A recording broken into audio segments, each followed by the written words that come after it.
Guys, pauwi na kami niyan guys. So, ayan, pauwi na si Inday Bisaya guys. O diba guys? Ang ganda talaga ng bridge na to guys. Parang nasa San Juanico Bridge ba? Pare-pareho lang sila guys.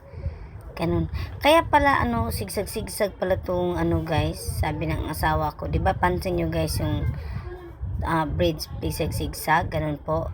Kasi pala guys, yung daan ba, yung dagat pala pag yung bridge pag patuwid straight po, yun daw ang pag matumba, pag malakas daw yung pag malakas daw po yung dagat, pag alon ba, masira daw po yun. Ganun po yan guys. Tingnan nyo guys. So ayan, di ba? Ang haba talaga ng bridge guys.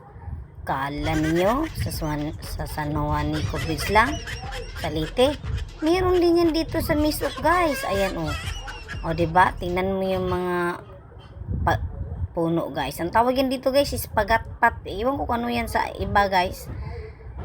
Ayan diba?